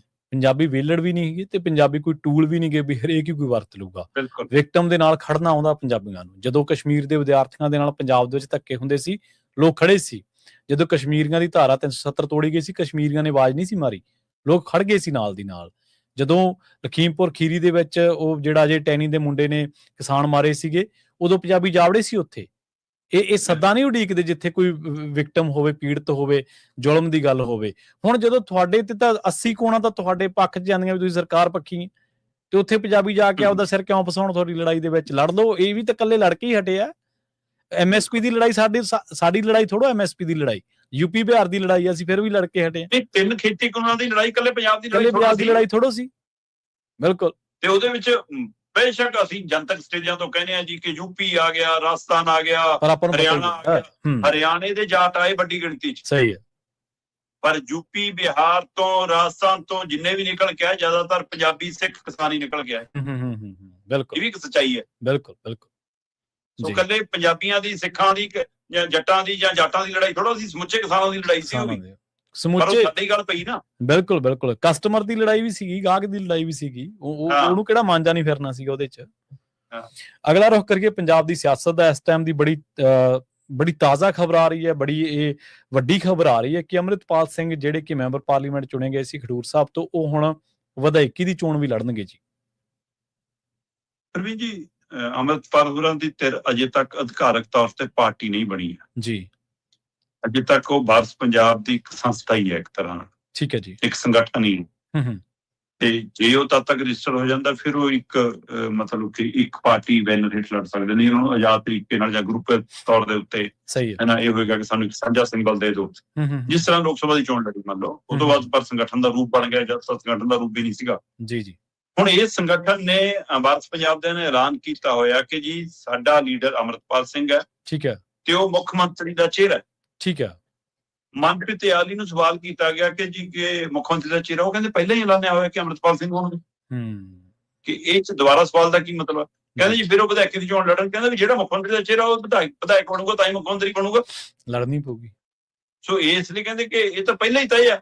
ਪਰ ਹੁਣ ਤੱਕ ਤੈਅ ਇੱਕ ਸਿੰਬਲ ਦੇ ਰੂਪ ਸੀ। ਹੁਣ ਮਨਪ੍ਰੀਤ ਇਆਲੀ ਨੇ ਗੱਲ ਕਹਿ ਕੇ ਸਾਬਤ ਕਰਤਾ ਕਿ ਹਾਂ, ਅੰਮ੍ਰਿਤਪਾਲ ਸਿੰਘ ਕਾਗਜ਼ ਭਰਨਗੇ ਬਗੈਰ ਤੌਰ ਤੇ। ਨਹੀਂ ਤਾਂ ਬੰਦਾ ਕਹਿੰਦਾ ਜੀ ਉਹ ਪਾਰਟੀ ਦਾ ਲੀਡਰ ਹੈ, ਪਹਿਲਾਂ ਉਹਦੀ ਅਗਵਾਈ 'ਚ ਚੋਣ ਲੜਾਂਗੇ, ਬਾਅਦ 'ਚੋਂ ਦੇਖਾਂਗੇ। ਠੀਕ ਹੈ ਜੀ। ਮੁੱਖ ਮੰਤਰੀ ਦਾ 6 ਮਹੀਨੇ ਸਿੱਧਾ ਵੀ ਬਣ ਸਕਦਾ ਜੇ ਪਾਰਟੀ ਦੀ ਸਰਕਾਰ ਬਣ ਜਾਵੇ, ਧਿਰ ਦੀ ਸਰਕਾਰ ਬਣ ਜਾਵੇ। ਹਾਂਜੀ ਹਾਂਜੀ। ਜੇ ਮਨਮੋਹਨ ਇਸ ਲਈ, ਪਰ ਜੇ ਉਹ ਕਹਿੰਦੇ ਕਿ ਸੰਗਠਨ ਨੂੰ ਹਵਾ ਦੇਣੀ ਹੈ, ਤਕੜਾ ਕਰਨਾ, ਤਾਂ ਅੰਮ੍ਰਿਤਪਾਲ ਸਿੰਘ ਨੂੰ ਮੈਦਾਨ 'ਚ ਉਤਾਰਨਾ ਪਊਗਾ। ਬੇਸ਼ੱਕ ਉਹ ਜੇਲ੍ਹ ਤੋਂ ਰਿਹਾ ਹੁੰਦੇ ਜਾਂ ਨਹੀਂ ਹੁੰਦੇ, ਬਾਅਦ ਦਾ ਸਵਾਲ ਹੈ। ਪਰ ਅੰਮ੍ਰਿਤਪਾਲ ਸਿੰਘ ਨੂੰ ਵਿਧਾਇਕੀ ਦੀ ਚੋਣ ਲੜਾਈ ਜਾਊਗੀ ਜਾਂ ਲੜਨਗੇ, ਇਹ ਕੱਲ ਇੱਕ ਤਰੀਕੇ ਨਾਲ ਜਨਤਕ ਹੋ ਗਈ ਗੱਲ। ਹੁਣ ਇਹਦੇ ਨਾਲ ਕਿੰਨਾ ਉਹਨਾਂ ਨੂੰ ਬੂਸਟ ਮਿਲਦਾ ਹੈ, ਕਿੰਨੀ ਉਹਦੇ ਨਾਲ ਹਵਾ ਮਿਲਦੀ ਹੈ, ਇਹ ਆਉਂਦਾ ਸਮਾਂ ਤੈਅ ਕਰੂਗਾ। ਕਿਉਂਕਿ ਪੈਰਲਰ ਜਿਹੜੀ ਪੁਨਰ ਸਰਜੀਤ ਹੈ, ਉਸ ਨੇ ਵੀ ਆਪਣੇ ਉਮੀਦਵਾਰ ਐਲਾਨਣੇ ਸ਼ੁਰੂ ਕਰਤੇ। ਠੀਕ ਹੈ ਜੀ। ਠੀਕ ਹੈ। ਤੇ ਇੱਧਰ ਇਕਬਾਲ ਸਿੰਘ ਝੁੰਦਾ, ਸੰਤਾ ਸਿੰਘ ਉਮੈਦਪੁਰੀ, ਜਿਹੜੇ ਬਾਹਰ ਨਿਕਲ ਕੇ ਆਏ ਸੀਗੇ ਪੁਨਰ ਸਰਜੀਤ ਚੋਂ ਕਿ ਜੀ ਅਸੀਂ ਏਕਤਾ ਦੀ ਗੱਲ ਕਰਾਂਗੇ, ਅੱਜ ਉਹ ਚੰਡੀਗੜ੍ਹ ਦੇ ਵਿੱਚ ਲਗਭਗ ਤੈਅ ਹੀ ਹੈ ਕਿ ਪ੍ਰੈਸ ਕਾਨਫਰੰਸ ਰੱਖਿਓ, ਵਾਰਸ ਪੰਜਾਬ ਸ਼ਾਮਲ ਹੋਣ ਲਈ ਹੋਇਆ। ਅੱਜ ਲਗਭਗ ਉਹ ਸਪਸ਼ਟ ਹੋ ਜਾਣਾ ਕਿ ਉਧਰ ਜਾਣਗੇ। ਜੀ ਜੀ। ਤੇ ਇਸ ਲਈ ਅੰਮ੍ਰਿਤਪਾਲ ਸਿੰਘ ਹੋਰਾਂ ਦਾ ਬਤੌਰ MLA ਲੜਨਾ ਇਹ ਤੈਅ ਹੈ। ਕਿਹੜੀ ਸੀਟ ਤੋਂ ਲੜਨਗੇ ਇਹਦੇ ਬਾਰੇ ਜੇ ਸਪਸ਼ਟ ਨਹੀਂ। ਖੁਦ ਇਆਲੀ ਨੇ ਵੀ ਕਿਹਾ ਜੀ ਪਾਰਟੀ ਤੈਅ ਕਰੂਗੀ, ਪਾਰਟੀ ਤੈਅ ਕਰੂਗੀ, ਜਾਂ ਅੰਮ੍ਰਿਤਪਾਲ ਦੇ ਪਿਤਾ ਜਾਂ ਅੰਮ੍ਰਿਤਪਾਲ ਖੁਦ ਤੈਅ ਕਰਨਗੇ, ਜੋ ਵੀ ਹੈ। ਪਰ ਇੰਨਾ ਤੈਅ ਜੀ ਕਿ ਅੰਮ੍ਰਿਤਪਾਲ ਸਿੰਘ ਵਿਧਾਇਕੀ ਦੀ ਚੋਣ ਲੜਦੇ ਨਜ਼ਰ ਆਉਣਗੇ। ਜੀ, ਬਿਲਕੁਲ। ਦੇਖਦੇ ਹਾਂ ਸਿਆਸੀ ਸਮੀਕਰਨ ਪੰਜਾਬ ਦੇ ਕਿਸ ਕਦਰ ਜਿਹੜਾ ਪਾਸਾ ਪਲਟਦੇ ਨੇ ਇਸ ਐਲਾਨ ਦੇ ਨਾਲ। ਹਾਲੇ ਤਾਂ ਬਹੁਤ ਕੁਛ ਹੋਣਾ ਬਾਕੀ ਹੈ ਸ਼ਰਮਾ ਜੀ, ਬਹੁਤ ਸਾਰੀਆਂ ਸੰਭਾਵਨਾਵਾਂ ਤੇ ਹਾਲੇ ਕਾਂਗਰਸ ਵੀ ਮੈਦਾਨ ਦੇ ਵਿੱਚ ਖੁੱਲ੍ਹ ਕੇ ਨਹੀਂ ਆ ਸਕੀ, ਮੁੱਖ ਵਿਰੋਧੀ ਧਿਰ ਹੈ। ਅਕਾਲੀ ਦਲ ਦੇ ਉੱਤੇ ਵੀ ਨਜ਼ਰ ਆਣੇ, ਬੀਜੇਪੀ ਕਿਸ ਤਰ੍ਹਾਂ ਦੇ ਬੰਦਿਆਂ ਨੂੰ ਟਿਕਟਾਂ ਦਿੰਦੀ ਹੈ, ਕਿਸ ਤਰ੍ਹਾਂ ਦਾ ਚੋਣ ਪ੍ਰਚਾਰ ਕਰਦੀ ਹੈ, ਸਭ ਉੱਤੇ ਨਜ਼ਰ ਆਣੇ। ਅਗਲੀ ਗੱਲ ਕਰੀਏ ਸੁਖਬੀਰ ਬਾਦਲ ਦੀ। ਸੁਖਬੀਰ ਬਾਦਲ ਨੇ ਜਿਸ ਤਰੀਕੇ ਦੇ ਨਾਲ SIT ਦੀ ਪੇਸ਼ੀ ਨੂੰ ਸਿਆਸੀ ਤੌਰ ਦੇ ਉੱਤੇ ਇਹਦਾ ਲਾਹਾ ਖੱਟਣ ਦੀ ਕੋਸ਼ਿਸ਼ ਕੀਤੀ ਹੈ, ਉਹਦੇ ਉੱਤੇ ਚਰਚਾ ਕਰਨੀ ਬਣਦੀ ਹੈ। SIT ਕਹਿੰਦੀ ਸੁਖਬੀਰ ਨੇ ਦੱਸਿਆ ਕੁਝ ਨਹੀਂ, ਸੁਖਬੀਰ ਬਾਹਰ ਆ ਕੇ ਦਾਅਵਾ ਇਹ ਕਰ ਰਿਹਾ ਵੀ ਮੈਥੋਂ ਪੁੱਛਿਆ ਹੀ ਕੁਝ ਨਹੀਂ ਜੀ। ਦੇਖੋ, ਪਹਿਲੀ ਗੱਲ ਤਾਂ ਇਹ ਸੀਗੀ ਕਿ ਅਕਾਲੀ ਦਲ ਇੱਕ ਦੁਵਿਧਾ ਵਿੱਚ ਸੀਗਾ ਪੇਸ਼ੀ ਤੋਂ ਪਹਿਲਾਂ। ਉਹ ਦੁਵਿਧਾ ਨੂੰ ਦੂਰ ਕਰਨ ਲਈ ਇਹਨਾਂ ਨੇ ਬੈਠਕਾਂ ਵੀ ਕੀਤੀਆਂ ਜੀ, ਕਿ ਕੀ ਸੁਖਬੀਰ ਨੂੰ ਜਾਣਾ ਚਾਹੀਦਾ, ਕੀ ਸੁਖਬੀਰ ਨੂੰ ਨਹੀਂ ਜਾਣਾ ਚਾਹੀਦਾ, ਜੇ ਜਾਣਾ ਚਾਹੀਦਾ ਕੀ ਅਦਾਲਤ ਵੱਲੋਂ ਕੋਈ ਰਾਹਤ ਲੈ ਲੈਣੀ ਚਾਹੀਦੀ ਹੈ, ਅਗਾਊਂ ਜ਼ਮਾਨਤ ਲੈ ਲੈਣੀ ਚਾਹੀਦੀ ਹੈ, ਗ੍ਰਿਫਤਾਰੀ ਹੋ ਸਕਦੀ ਹੈ, ਜੇ ਨਹੀਂ ਲੈਣੀ ਤਾਂ ਫਿਰ ਉੱਥੇ ਸਰੈਂਡਰ ਕਰ ਦੇਣਾ ਚਾਹੀਦਾ ਕਿ ਲਓ ਮੈਨੂੰ ਤਾਂ ਗ੍ਰਿਫਤਾਰ ਕਰੋ, ਮੈਂ ਨਹੀਂ ਮੁੜਦਾ, ਜਾਂ ਜਿਵੇਂ ਉਹ ਪ੍ਰਕਿਰਿਆ ਚਲਾਉਣਗੇ ਉਵੇਂ ਚਲਾਉਣਾ ਚਾਹੀਦਾ। ਜੇ ਗ੍ਰਿਫਤਾਰੀ ਹੋ ਜਾਂਦੀ ਹੈ ਫਿਰ ਸਾਨੂੰ ਕੀ ਰਾਹ ਤਿਆਰ ਕਰਨਾ ਚਾਹੀਦਾ। ਜੀ ਟੁੱਟੋ ਤਾਂ ਮਜ਼ਾਕ ਉਡਾਉਂਦੇ ਨੇ ਕਿ ਤੁਸੀਂ ਤਾਂ ਮੋਰਚੇ ਲਾਉਂਦੇ ਸੀ, ਕਿੱਥੇ ਗਏ ਤੁਹਾਡੇ ਮੋਰਚੇ ਤੇ, ਕਿੱਥੇ ਗਏ ਕੀ, ਹੈ ਨਾ। ਉਹ ਸਾਰੀ ਸਥਿਤੀ ਦੇ ਵਿੱਚ ਸੁਖਬੀਰ ਬਾਦਲ ਨੇ ਤੈਅ ਕੀਤਾ ਕਿ ਮੈਂ ਕੋਈ ਅਗਾਊਂ ਜ਼ਮਾਨਤ ਨਹੀਂ ਲੈਣੀ, ਠੀਕ ਹੈ, ਕੋਈ ਅਦਾਲਤ ਦੀ ਸ਼ਰਨ ਨਹੀਂ ਲੈਣੀ, ਮੈਂ ਰੂਟੀਨ ਚ ਜਾਊਂਗਾ ਤੇ ਪੇਸ਼ ਹੋਊਂਗਾ, ਜੋ ਕਰਨਾ ਕਰ ਲੈਣ ਜੀ। ਤੇ ਇਸ ਲਈ ਜਾਣ ਦੇ ਸਮੇਂ ਸੁਖਬੀਰ ਬਾਦਲ ਦੀ ਤੇਰੇ ਇੱਕ ਸੰਕੇਤ ਵੀ ਦੇਗੀ ਕਿ ਸਾਡਾ ਅਕਾਲੀ ਦਲ ਇਕੱਠਾ, ਚਾਹੇ ਹੁਣ 5 ਜਣਿਆਂ ਦਾ ਹੀ ਹੋਵੇ, ਠੀਕ ਹੈ, ਇੱਕੋ ਗੱਡੀ ਸਵਾਰ ਹੋ ਕੇ ਗਿਆ ਸਾਰਾ ਅਕਾਲੀ ਦਲ। ਪਰਿਵਾਰਕ ਤੌਰ ਤੇ ਵੀ ਸੁਖਬੀਰ ਉਹਨਾਂ ਨੇ ਕੱਲ ਸੁਨੇਹਾ ਦੇ ਕੀਤੀ ਕਿ ਸਾਡੀਆਂ ਦੂਰੀਆਂ ਖਤਮ ਨੇ, ਕੋਈ ਸਾਡੇ ਚ ਵਿਤਕਰਾ ਨਹੀਂ। ਦੇਖੋ ਵਿਕਰਮ ਜੀਠੀਆ ਮੇਰੀ ਗੱਡੀ ਚਲਾ ਰਿਹਾ, ਮੈਂ ਨਾਲ ਵਾਲੀ ਸੀਟ ਤੇ ਬੈਠ ਜੀ, ਤੇ ਪਿਛਲੀ ਸੀਟ ਦੇ ਉੱਤੇ ਸਾਰਾ ਅਕਾਲੀ ਦਲ ਸੀਗਾ, ਮਤਲਬ ਕਿ ਦਲਜੀਤ ਸਿੰਘ ਚੀਮਾ ਵੀ, ਪਰਵਿੰਦਰ ਸਿੰਘ ਭੂੰਦੜ ਵੀ, ਮਹੇਸ਼ਿੰਦਰ ਗਰੇਵਾਲ, ਤਿੰਨੇ ਜਣੇ ਇਹ ਵੀ ਉਸੇ ਗੱਡੀ ਸੀ, 5 ਜਣੇ ਇੱਕੋ ਗੱਡੀ ਸਵਾਰ ਹੋ ਕੇ ਗਏ। ਸੁਖਬੀਰ ਬਾਦਲ ਅੰਦਰ ਚਲੇ ਗਏ, ਬਾਹਰ ਵੱਡੀ ਗਿਣਤੀ ਸਮਰਥਕ ਆਏ, ਅਕਾਲੀ ਲੀਡਰ ਆਏ, ਯੂਥ ਲੀਡਰ ਆਏ, ਵਰਕਰ ਆਏ, ਸਮਰਥਕ ਆਏ, ਵੱਡੀ ਗਿਣਤੀ ਚ ਲੋਕ ਆਏ ਤੇ ਮੀਂਹ ਕਣੀ ਦੀ ਪਰਵਾਹ ਨਹੀਂ ਕੀਤੀ, ਉੱਥੇ ਨਾਅਰੇਬਾਜ਼ੀ ਦਿਨ ਭਰ ਹੁੰਦੀ ਰਹੀ ਜੀ, ਕਿਉਂਕਿ ਉਹਨਾਂ ਨੂੰ ਵੀ ਇੱਕ ਹਾਸਾ ਸੀ ਕਿ ਅੱਜ ਸ਼ਾਇਦ ਸੁਖਬੀਰ ਨੂੰ ਘਰੇ ਨਾ ਮੋੜਨ, ਅਜੇ ਰਹਿ ਜਾਣ। 2-2.5 ਘੰਟਿਆਂ ਬਾਅਦ ਸੁਖਬੀਰ ਬਾਦਲ ਬਾਹਰ ਆ ਗਏ, ਠੀਕ ਹੈ। ਉਹ ਕਹਿੰਦੇ ਅੱਜ ਕੀ ਮੈਨੂੰ ਦੂਈ ਵਾਰ ਬੁਲਾਉਂਗੇ, 30 ਵਾਰ, ਪਹਿਲਾਂ ਵੀ 4 ਵਾਰ ਬੁਲਾਇਆ, ਅੱਜ ਫੇਰ ਬੁਲਾਇਆ, ਮੈਂ ਤਾਂ ਬਾਰ-ਬਾਰ ਆਉਣਾ ਜਿੰਨੀ ਵਾਰ ਬੁਲਾਉਂਦੇ ਹੋ, ਠੀਕ ਹੈ ਜੀ। ਕਹਿੰਦੇ ਇਹ ਰਾਜਨੀਤੀ ਹੋ ਰਹੀ ਹੈ ਜੀ, 5 ਸਾਲ ਇਹਨਾਂ ਦੇ ਲੰਘ ਗਏ, 5 ਸਾਲ ਕੈਪਟਨ ਦੇ ਲੰਘ ਗਏ, 10 ਸਾਲਾਂ ਚ ਦੱਸੋ ਜਿਹਨਾਂ ਨੇ ਕੀ ਕੀਤਾ। 10 ਸਾਲ ਕਿਉਂ ਭਰਾਵਾ, 11.25 ਸਾਲ ਹੋ ਗਏ, 1.25 ਸਾਲ 1.5 ਸਾਲ ਤੁਹਾਡਾ ਵੀ ਰਿਹਾ, ਸਹੀ ਹੈ। ਤੁਹਾਡੇ ਰਾਜ ਦੇ ਵਿੱਚ ਘਟਨਾ ਵਾਪਰੀਆਂ, ਗੁਰੂ ਗ੍ਰੰਥ ਸਾਹਿਬ ਦੇ ਸਰੂਪ ਚੋਰੀ ਹੋਏ, ਹੈ ਨਾ, ਉਹ ਪੱਤਰੇ ਫਾੜ ਕੇ ਗਲੀਆਂ ਚ ਬਖੇਰੇ ਗਏ, ਉਹ ਤੋਂ ਬਾਅਦ ਮਤਲਬ ਧਰਨਾ ਕਰ ਰਹੇ, ਪ੍ਰਦਰਸ਼ਨ ਕਰ ਰਹੇ, ਇਨਸਾਫ ਦੀ ਮੰਗ ਕਰ ਰਹੇ ਤੇ ਗੋਲੀਆਂ ਚੱਲੀਆਂ, ਉਹ ਗੋਲੀਆਂ ਅਣਪਛਾਤੀਆਂ ਹੋਈਆਂ, ਪੁਲਿਸ ਅਣਪਛਾਤੀ ਹੋਈ, ਮੁੱਢਲੀਆਂ ਰਿਪੋਰਟਾਂ ਚ ਡੇਰੇ ਦਾ ਨਾ ਉੱਭਰਿਆ, ਨਾ ਕਦੇ ਡੇਰਾ ਬੁਲਾਇਆ ਤੇ ਨਾ ਡੇਰਾ ਮੁਖੀ ਬੁਲਾਇਆ ਕਿਸੇ ਵੀ ਧਰਨੇ ਤੋਂ। ਇਸ ਲਈ ਇਕੱਲੇ ਮਤਲਬ ਕਿ ਅਕਾਲੀ ਬੀਜੇਪੀ ਤੋਂ ਲੈ ਕੇ ਕਾਂਗਰਸ ਤੋਂ ਲੈ ਕੇ ਆਮ ਆਦਮੀ ਪਾਰਟੀ ਤੱਕ ਸਾਰੇ ਇਸ ਕਟਹਿਰੇ 'ਚ ਖੜੇ ਨੇ ਕਿ ਇਨਸਾਫ ਕਿਸੇ ਨੇ ਦਿੱਤਾ, ਰਾਜਨੀਤੀ ਸਾਰਿਆਂ ਨੇ ਕੀਤੀ, ਸਹੀ ਹੈ। ਸੋ ਇਸ ਲਈ ਸੁਖਬੀਰ ਨੂੰ ਬੁਲਾਉਣ ਦੇ ਪਿੱਛੇ ਵੀ ਕੀ ਰਾਜਨੀਤੀ ਹੋਇਆ ਸਰ, ਕਿਉਂਕਿ ਸਿੱਟ ਦਾ ਜਨਮ ਤਾਜ਼ਾ ਜੁਲਾਈ 'ਚ ਹੋਇਆ ਜੀ, ਤੇ ਕਹਿੰਦੀ ਜੀ ਅਸੀਂ ਸੀਨ ਰੀਕ੍ਰੀਏਟ 11 ਸਾਲ ਬਾਅਦ ਜੇ ਸੀਨ ਰੀਕ੍ਰੀਏਟ ਕਰ ਰਹੇ ਹਾਂ, ਤੇ ਜੀ ਆ ਅਸੀਂ ਜੀ ਮਤਲਬ ਇਹ ਲੀਡਰ ਨੂੰ ਵੀ ਪੁੱਛ ਲਿਆ ਜੀ, ਆ ਅਸੀਂ ਬੀਜੇਪੀ ਵਾਲੇ ਨੂੰ ਵੀ ਪੁੱਛ ਲਿਆ ਜੀ, ਹੈ ਨਾ, ਆ ਅਸੀਂ ਜੀ ਸਾਬਕਾ ਜਥੇਦਾਰ ਨੂੰ ਵੀ ਪੁੱਛ ਲਿਆ ਜੀ, ਤੇ ਸੁਖਬੀਰ ਜੀ ਹੁਣ ਤੁਸੀਂ ਆ ਜਾਓ, ਠੀਕ ਹੈ। ਹੁਣ ਸਿੱਟ ਕਹਿੰਦੀ ਜੀ ਅਸੀਂ 100 ਸਵਾਲ ਰੱਖੇ ਸੀ, ਸੁਖਬੀਰ ਤਸੱਲੀ ਬਖਸ਼ ਜਵਾਬ ਨਹੀਂ ਦੇ ਸਕੇ ਜਾਂ ਸਾਡਾ ਸਹਿਯੋਗ ਨਹੀਂ ਕੀਤਾ ਜਾਂਚ 'ਚ, ਹੈ ਨਾ। ਸੁਖਬੀਰ ਕਹਿੰਦਾ ਪੁੱਛਿਆ ਹੀ ਕੁਛ ਨਹੀਂ, ਚਾਹ ਸਮੋਸਾ ਖਾਣ ਲਈ ਬੁਲਾਉਂਦੇ ਨੇ ਤਾਂ, ਠੀਕ ਹੈ। ਅੱਛਾ, ਦੇਖੋ ਖਾਤਰਦਾਰੀ ਤਾਂ ਕਰਦੀ ਆ ਪੁਲਿਸ, ਬਸ ਉਹਦੀ ਖਾਤਰਦਾਰੀ 'ਚ ਫਰਕ ਹੁੰਦਾ। ਸਧਾਰਨ ਬੰਦਾ ਜਾਂਦਾ ਤਾਂ ਖਾਤਰਦਾਰੀ ਹੋਰ ਤਰ੍ਹਾਂ ਦੀ ਹੁੰਦੀ ਹੈ ਜੀ, ਤੇ VIP ਜਾਂਦਾ ਤਾਂ ਖਾਤਰਦਾਰੀ ਹੋਰ ਤਰ੍ਹਾਂ ਦੀ ਹੁੰਦੀ ਹੈ। ਸੋ ਇਸ ਲਈ ਇਹ ਤਾਂ ਫਰਕ ਹੈਗਾ। ਹੁਣ ਸੁਖਬੀਰ ਦੀ ਖਾਤਰਦਾਰੀ ਹੋਰ ਤਰ੍ਹਾਂ ਦੀ ਹੋਈ ਹੋਊਗੀ, ਮਾਤਰਾਂ ਦੀ ਖਾਤਰਦਾਰੀ ਹੋਰ ਤਰ੍ਹਾਂ ਕਰਦੇ ਨੇ। ਸਹੀ ਹੈ, ਸਹੀ।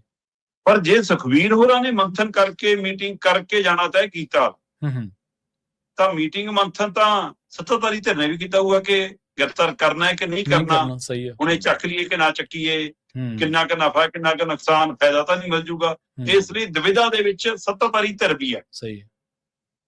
ਤੇ ਜਦੋਂ ਬੁਲਾਉਣ ਵਾਲੀ ਧਿਰ ਵੀ ਰਾਜਨੀਤੀ ਕਰ ਰਹੀ ਹੋਵੇ, ਆਉਣ ਵਾਲੀ ਧਿਰ ਵੀ ਰਾਜਨੀਤੀ ਕਰ ਰਹੀ ਹੋਵੇ, ਫਿਰ ਇਸ ਸਿੱਟ ਦੀ ਕੋਈ ਅਹਿਮੀਅਤ ਨਹੀਂ ਰਹਿ ਜਾਂਦੀ, ਸਹੀ ਹੈ। ਜਿਸ ਤਰ੍ਹਾਂ CBI, ED, income tax, vigilance ਵਰਤੇ ਜਾ ਰਹੇ ਨੇ, ਉਸੇ ਤਰ੍ਹਾਂ ਸਿੱਟ ਦੇ ਨੁਮਾਇੰਦੇ ਵੀ ਵਰਤੇ ਜਾ ਰਹੇ ਨੇ।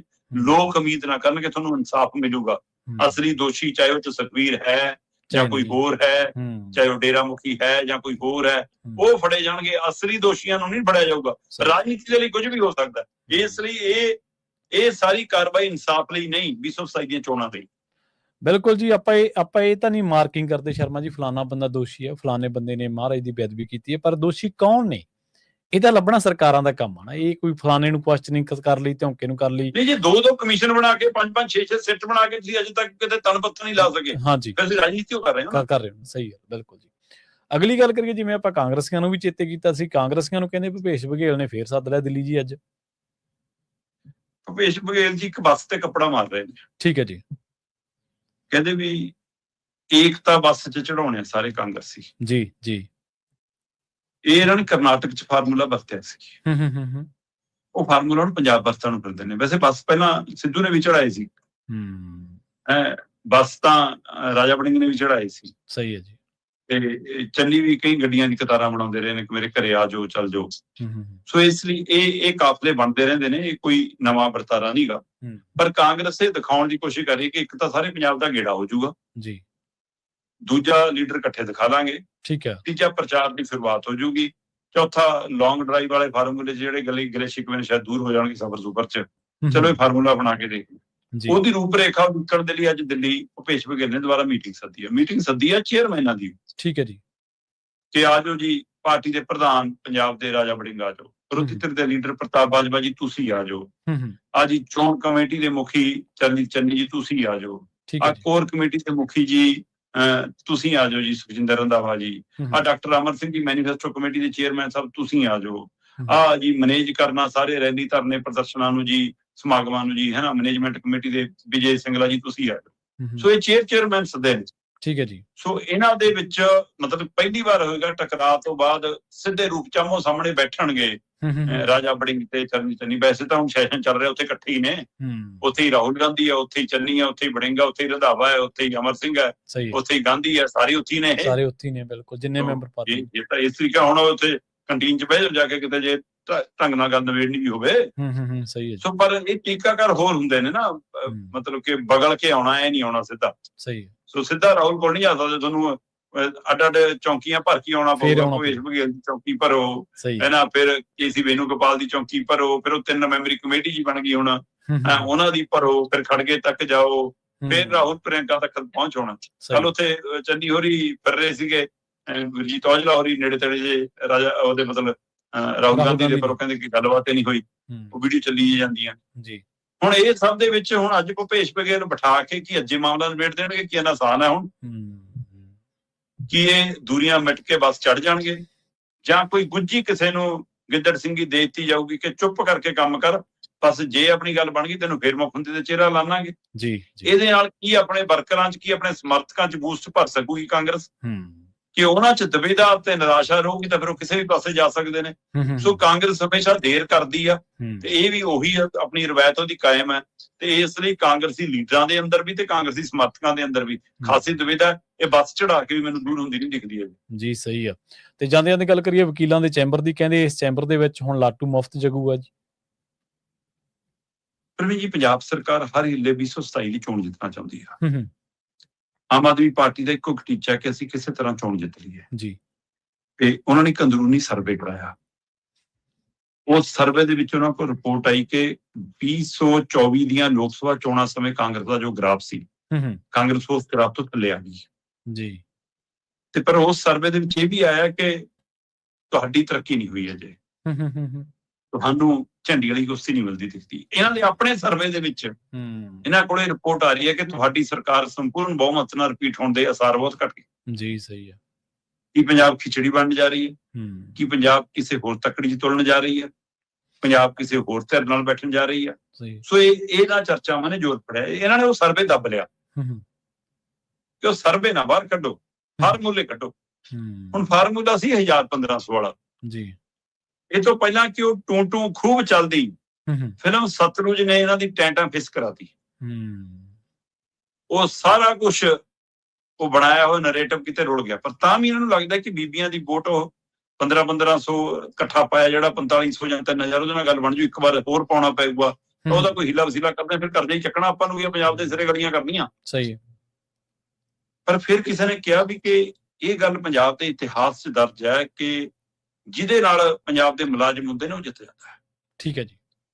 ਤੇ ਮੁਲਾਜ਼ਮ ਆਪਣੇ ਨਾਲ ਹੈ ਨਹੀਂ, ਕਿਉਂਕਿ ਮੁਲਾਜ਼ਮ ਇਸ ਸਮੇਂ ਸਭ ਤੋਂ ਔਖਾ, ਪੈਨਸ਼ਨ ਧਾਰਕ ਵੀ ਤੇ ਮੌਜੂਦਾ ਮੁਲਾਜ਼ਮ ਵੀ, ਉਹਨਾਂ ਦਾ ਡੀਏ ਵਾਲਾ ਪੇਚ ਐਸਾ ਫਸਿਆ ਤੇ ਬਾਕੀਆਂ ਨੂੰ ਤੁਸੀਂ ਕੁੱਟੀ ਜਾਂਦੇ ਹੋ, ਚਾਹੇ ਨਰੇਗਾ ਵਾਲੇ ਨੇ, ਚਾਹੇ ਮਜ਼ਦੂਰ ਨੇ, ਚਾਹੇ ਵਿਦਿਆਰਥੀ ਨੇ, ਚਾਹੇ ਮਾਸਟਰ ਨੇ, ਹੈ ਨਾ, ਤੇ ਚਾਹੇ ਹੋਰ ਵਰਗ ਨੇ, ਤੁਸੀਂ ਲਗਾਤਾਰ ਜੋ ਕੁਝ ਪਟਿਆਲੇ ਤੋਂ ਲੈ ਕੇ ਖੰਨੇ ਤੱਕ ਜੋ ਕੁਝ ਕਰ ਰਹੇ ਹੋ, ਸਹੀ ਹੈ ਨਾ।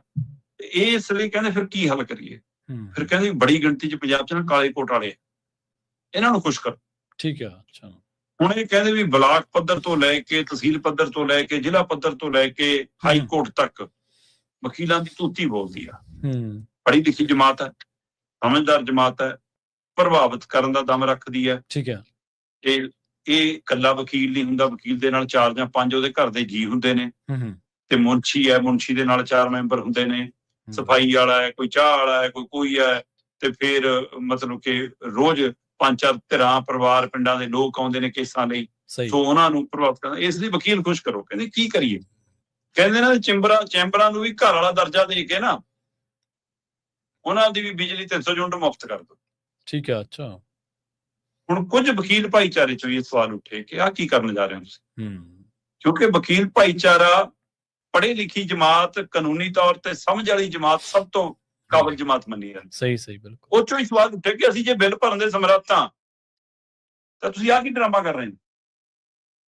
ਹੁਣ ਹੋ ਸਕਦਾ ਕੁਝ ਤੇ ਰਾਏ ਚੋਂ ਖੁਸ਼ ਹੋਣ ਇਹਨਾਂ ਹੀ ਭਾਈਚਾਰਿਆਂ ਚੋਂ ਕਿ ਲੈ ਵੀ ਵਧੀਆ ਆਪਣਾ ਆ ਵੀ ਕੰਮ ਬਚਿਆ, ਕਿਉਂਕਿ ਇਹਨਾਂ ਨੂੰ ਏਸੀ ਪੱਖੇ ਤਾਂ ਲਾਉਣੇ ਹੀ ਪੈਂਦੇ ਆ ਨਾ, ਸਾਰਾ ਕੁਝ ਕਰਨਾ ਹੀ ਪੈਂਦਾ ਨਾ, ਕਿ ਜਿਹੜਾ ਆਵੇ ਉਹ ਤਸੱਲੀ ਨਾਲ ਠੰਡਾ ਹੋ ਕੇ ਬੈਠੇ ਬੰਦਾ। ਸੋ ਇਸ ਲਈ ਹੁਣ ਇਹਦੇ ਉੱਤੇ ਨਵੀਂ ਚਰਚਾ ਤੁਰ ਪਈ ਆ। ਦੇਖੋ, ਜਿਹੜੀ ਯੋਜਨਾ ਪ੍ਰਵੀਨ ਜੀ ਮੁਫਤ ਯੋਜਨਾ ਸਾਰਿਆਂ ਲਈ ਆਊਗੀ ਜੀ, ਉਹ ਭਲਾਈ ਵਾਲੀ ਯੋਜਨਾ ਨਹੀਂ ਹੋ ਸਕਦੀ, ਉਹ ਵੋਟ ਵਾਲੀ ਯੋਜਨਾ ਹੁੰਦੀ ਆ। ਸਹੀ। ਜੇ ਤੁਸੀਂ ਸਾਰੀਆਂ ਬੀਬੀਆਂ ਲਈ ਬੱਸ ਸਫ਼ਰ ਮੁਫਤ, ਜੇ ਸਾਰੇ ਪੰਜਾਬ ਲਈ ਬਿਜਲੀ ਮੁਫਤ, ਚਾਹੇ ਉਹ ਵੋਟਰ ਹੈ ਨਹੀਂ ਆ, ਪੰਜਾਬ ਚ ਘਰ ਹੈ ਤੇ ਚੱਕ ਬਿਜਲੀ, ਫਿਰ ਤੁਸੀਂ ਕਹਿੰਦੇ ਕਿ 1000-1500 ਅਸੀਂ ਵੋਟਾਂ ਨੂੰ ਧਿਆਨ ਚ ਰੱਖ ਕੇ ਦੇਵਾਂਗੇ। ਮਤਲਬ ਤੁਹਾਡਾ ਨਜ਼ਰੀਆ ਵੋਟ ਹੈ, ਪੰਜਾਬ ਨਹੀਂ। ਤੁਸੀਂ ਲੋੜਵੰਦਾਂ ਨੂੰ ਧਿਆਨ ਚ ਰੱਖ ਕੇ, ਜ਼ਰੂਰਤਮੰਦਾਂ ਨੂੰ ਧਿਆਨ ਚ ਰੱਖ ਕੇ, ਸਹੀ ਹੈ, ਤੁਸੀਂ ਕਿਰਤ ਦੇਣ ਵਾਲੇ ਪਾਸੇ ਜਾਂਦੇ, ਰੁਜ਼ਗਾਰ ਦੇਣ ਵਾਲੇ ਪਾਸੇ ਜਾਂਦੇ ਕਿ ਲੋਕ ਆਪਣੇ ਬਿੱਲ ਭਰਨ, ਆਪਣਾ ਆਟਾ ਦਾਲ ਖਰੀਦ ਕੇ ਆਪਣਾ ਚੁੱਲ੍ਹਾ ਮੰਗਾਉਣ, ਪਰ ਅਸੀਂ ਉਹਨਾਂ ਨੂੰ ਰੁਜ਼ਗਾਰ ਦੇਵਾਂਗੇ, ਉਹ ਆਪ ਕਮਾਉਣ। ਸਹੀ। ਪਰ ਤੁਸੀਂ ਉਹਦੇ ਬਜਾਏ ਮੁਫਤ ਆਟਾ ਦਾਲ ਸਕੀਮਾਂ ਕੇਂਦਰ ਤੋਂ ਲੈ ਕੇ ਸੂਬਿਆਂ ਤੱਕ ਦੀਆਂ, ਆਹ ਕਾਰਡ ਜੀ, ਆਹ ਬੱਸ ਸਫ਼ਰ ਜੀ, ਉਹਦੇ ਵਿੱਚ ਹੁਣ ਤੁਸੀਂ ਵਕੀਲਾਂ ਨੂੰ ਵੀ ਉਸੇ ਲਾਈਨ 'ਚ ਖੜਾ ਕਰਨਾ ਚਾਹੁੰਦੇ ਹੋ। ਤੁਹਾਨੂੰ ਲੱਗਦਾ ਕਿ ਇਹਦੇ ਨਾਲ ਵਕੀਲ ਭਾਈਚਾਰਾ ਖੁਸ਼ ਹੋ ਕੇ ਸਾਡੇ ਲਈ ਵੱਡਾ ਵੋਟ ਬੈਂਕ ਦਾ ਰੱਖ ਲੂਗਾ। ਹੋ ਸਕਦਾ ਕੁਝ ਪ੍ਰਭਾਵਿਤ ਹੋਣ, ਪਰ ਉਸੇ ਭਾਈਚਾਰੇ ਨੇ ਸਵਾਲ ਖੜੇ ਕਰਨੇ ਸ਼ੁਰੂ ਕੀਤੇ ਨੇ ਕਿ ਇਹ ਪੰਜਾਬ ਦੇ ਹਿੱਤ 'ਚ ਨਹੀਂ ਗਾ, ਸੂਬੇ ਦੇ ਹਿੱਤ 'ਚ ਨਹੀਂ ਗਾ, ਪਾਵਰਕੌਮ ਦੇ ਹਿੱਤ 'ਚ ਨਹੀਂ ਗਾ। ਤੁਸੀਂ ਹੋਰ ਕਰਜ਼ਾ ਚੁੱਕੋਗੇ, ਹੋਰ ਨੁਕਸਾਨ ਕਰੋਗੇ, ਪੱਠਾ ਪਾਵਰਕੌਮ ਦਾ ਹੀ ਬੈਠ ਜਾਣਾ, ਸੂਬੇ ਦਾ ਹੀ ਬੈਠ ਜਾਣਾ। ਇਸ ਲਈ ਇਸ ਯੋਜਨਾ ਨੂੰ ਦੁਬਾਰਾ ਮੰਥਨ ਕਰੋ। ਪਰ ਸਰਕਾਰ ਲਗਭਗ ਮਨ ਬਣਾਈ ਬੈਠੀ ਹੈ, ਕਿਸੇ ਵੀ ਸਮੇਂ ਸਾਹਮਣੇ ਆ ਸਕਦੀ ਹੈ ਇਸ ਵਿੱਚ। ਜੀ ਬਿਲਕੁਲ, ਵੋਟ ਤੰਤਰ ਨੇ ਤਾਂ ਬੇੜਾ ਗਰਕ ਕੀਤਾ ਨਾ ਸਿਸਟਮ ਦਾ, ਕਿਉਂਕਿ ਵੋਟਾਂ ਚਾਹੀਦੀਆਂ ਨੇ। ਕਈ ਵਾਰੀ ਲੋਕ ਜ਼ਰੂਰੀ ਨਹੀਂ ਗਾ ਵੀ ਸੱਚੀ ਗੱਲ ਮਗਰ ਹੀ ਖੜਨ, ਕਈ ਲੋਕਾਂ ਦਾ ਝੁਕਾਅ ਕਿਸੇ ਹੋਰ ਪਾਸੇ ਵੀ ਹੁੰਦਾ। ਇਸ ਕਰਕੇ ਵੋਟ ਤੰਤਰ ਕਰਕੇ ਜਿਹੜੀ ਮੈਜੋਰਟੀ ਆ ਉਹਦੇ ਸੈਂਟੀਮੈਂਟ ਨੂੰ ਧਿਆਨ ਦੇ ਵਿੱਚ ਰੱਖਿਆ ਜਾਂਦਾ, ਤੇ ਜਿਹੜੇ ਦੂਜੇ ਲੋਕ ਨੇ ਹਾਸ਼ੀਆਗ੍ਰਸਤ ਜਾਂ ਜਿਨ੍ਹਾਂ ਨੂੰ ਨਿਆਂ ਚਾਹੀਦਾ ਹੁੰਦਾ, ਜੇ ਉਹਨਾਂ ਦੀ ਗਿਣਤੀ ਘੱਟ ਆ ਤਾਂ ਜ਼ਰੂਰੀ ਨਹੀਂ ਉਹਨਾਂ ਦੇ ਨਾਲ ਨਿਆਂ ਹੋਵੇ, ਕਿਉਂਕਿ ਫਿਰ ਸਰਕਾਰਾਂ ਵੋਟ ਤੰਤਰ ਦੇ ਹਿਸਾਬ ਦੇ ਨਾਲ ਡਿਸਾਈਡ ਕਰਦੀਆਂ ਨੇ ਵੀ ਕੀ ਸਹੀ ਹੈ ਤੇ ਕੀ ਗਲਤ ਆ। ਸ਼ਰਮਾ ਜੀ ਨੇ ਖਾਸ ਖਬਰਾਂ ਤੇ ਖਾਸ ਜਾਣਕਾਰੀਆਂ ਦੇ ਲਈ ਤੁਹਾਡਾ ਬਹੁਤ ਧੰਨਵਾਦ ਜੀ। ਸਤਿ ਸ਼੍ਰੀ ਅਕਾਲ ਜੀ। ਪ੍ਰੋਗਰਾਮ ਖਬਰ ਤੇ ਨਜ਼ਰ ਨੂੰ ਆਪਾਂ ਇੱਥੇ ਸਮਾਪਤ ਕਰਾਂਗੇ। ਤੁਹਾਡਾ ਸਾਰਿਆਂ ਦਾ ਵੀ ਬਹੁਤ ਧੰਨਵਾਦ। ਸਤਿ ਸ਼੍ਰੀ ਅਕਾਲ। ਇਸੇ ਤਰ੍ਹਾਂ ਜੁੜੇ ਰਹੋ ਪੰਜਾਬੀ ਰੇਡੀਓ USA ਦੇ ਨਾਲ।